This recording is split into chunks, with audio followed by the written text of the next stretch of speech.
Hello दोस्तों, कैसे आप सभी लोग। उम्मीद करते हैं आप सभी अच्छे होंगे। तो हमेशा की तरह 7 जनवरी को भारत सरकार जीडीपी की ग्रोथ रेट का एडवांस एस्टीमेट जारी कर दिया है।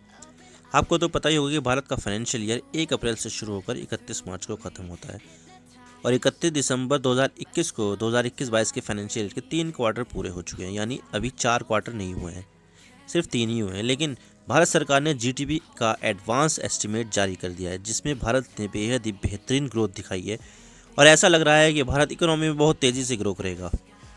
क्या है ये एडवांस एस्टीमेट और ये भारतीय अर्थव्यवस्था को किस तरह से बदल देगा, आज इसके बारे में बात करते हैं। लेकिन उससे पहले हम न्यूज़ आर्टिकल्स पे चले जाते हैं। तो आप देख सकते हैं ये द मिंट का article, India GDP to rise 9.2% in FY22 first advance estimate. तो 7 जनवरी को भारत के एनएसओ यानी नेशनल स्टैटिस्टिक ऑफिस ने एक रिपोर्ट जारी की जो जीडीपी को लेकर है और भारत सरकार ऑफिशियली ये बताती है कि भारत की जीडीपी ग्रोथ ये होने वाली है। तो ये रिपोर्ट में भारत सरकार की एडवांस जीडीपी का एस्टिमेशन होता है। हमें दूसरे संगठनों से तो पता चलता है कि भारत की जीडीपी ये होगी वो होगी, जैसे कि आईएमएफ हो गया, वर्ल्ड बैंक हो गया, या दूसरी जो रेटिंग एजेंसीज होती है जैसे मूडीज़ हो गई, एसएनपी हो गई। तो इनसे तो हमें पता चलती रहती है कि ये जो है भारत की जो जीडीपी है वो उसको कितना देख रहे हैं। लेकिन जो भारत ने ऑफिशियली जो जारी की है वो ये होती है, जिसके बेस पर जो फरवरी में आम बजट जो जारी किया जाता है उसकी घोषणाएं की जाती है और इसी एडवांस एस्टीमेट से ही सरकार अपने रेवेन्यू की कैलकुलेशन करती है और इसी के हिसाब से अलग अलग प्रोजेक्ट में बजट को अलॉट करती है। और इस रिपोर्ट में जो भी इंफॉर्मेशन आती है वो फाइनेंस मिनिस्ट्री को बजट बनाने में मदद करती है। लेकिन ये एक पहला एडवांस एस्टीमेट है। 26 फरवरी को दूसरा एडवांस एस्टीमेट आएगा, तो उसमें और ज़्यादा चीज़ें क्लियर हो जाएगी। लेकिन सवाल यह आता है कि एडवांस जीडीपी को कैसे एस्टिमेट किया जाता है और कैलकुलेशन के लिए क्या क्या चीज़ें देखनी पड़ती है, क्योंकि देखा जाए तो फाइनेंशियल ईयर तो अभी ख़त्म भी नहीं हुआ है, लेकिन फिर भी कैसे कैलकुलेट किया जाता है। तो मैं आपको बता दूं कि यहाँ पर एनएसओ कई सारी चीज़ों को देखती है और कैलकुलेट करती है, जैसे इंडेक्स ऑफ इंडस्ट्रियल प्रोडक्शन, जिसमें इंडस्ट्रीज ग्रोथ, प्रोडक्शन और वैल्यू को देखा जाता है। क्रॉप प्रोडक्शन का एडवांस एस्टीमेट कैसा है और भारत का फार्म सेक्टर कैसे परफॉर्म करेगा, कैसे कर रहा है, ये भी। केंद्र और राज्य सरकार के अकाउंट्स कैसे हैं और जो कंपनियां लिस्टेड है उनकी परफॉर्मेंस कैसी है। और इसके अलावा गुड्स के मूवमेंट को भी देखा जाता है, जीएसटी कलेक्शन को भी देखा जाता है, जो भी काफ़ी अच्छा हुआ है। तो अब सवाल आता है कि एनएसओ के एडवांस जीडीपी की रिपोर्ट में क्या बोला गया है। तो 7 जनवरी 2022 को फ्राइडे में रिलीज हुई रिपोर्ट में ये बोला गया है कि भारत की जीडीपी ग्रोथ रेट 2021-22 में 9.2% की रहेगी, जो पिछले लगभग 32 सालों में सबसे तेज़ ग्रोथ होगी। क्योंकि अगर देखा जाए तो 32 साल पहले यानी कि 1988-89 में जो जीडीपी ग्रोथ रेट थी वो 9.6% थी, जो सबसे ज़्यादा थी। लेकिन अभी जो होगी वो 9.2% की रहेगी, यानी कि 32 साल में सबसे ज़्यादा जीडीपी ग्रोथ रेट को भारत टच करेगा। लेकिन यहाँ पर भारत के सामने एक बहुत बड़ा संकट आ गया है और वो है कोविड-19, क्योंकि भारत में तीसरी लहर आ चुकी है जिसमें कोरोना का डेल्टा और ओमिक्रॉन वेरिएंट ने कहर ढा रखा है।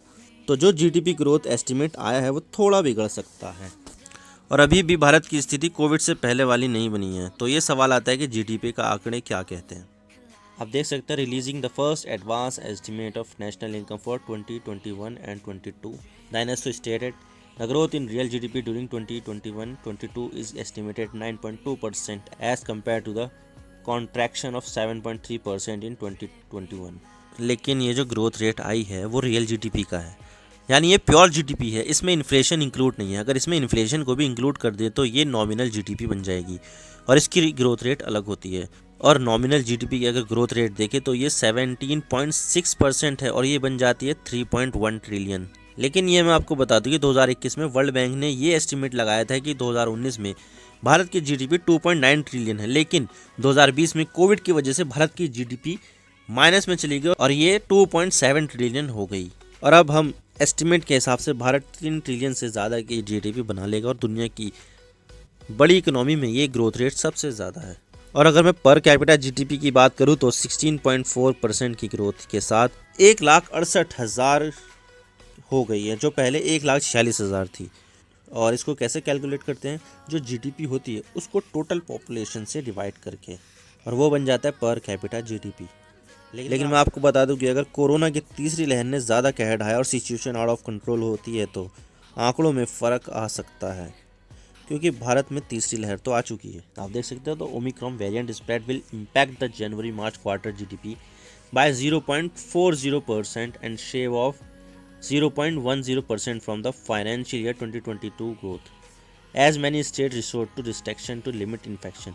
A domestic rating agency said on Thursday curb in various forms such as reducing the capacity of market complexes and night weekend curfew to check human mobility contact have already started in several states, which are impacting economic activities, India Rating and Research said in a note।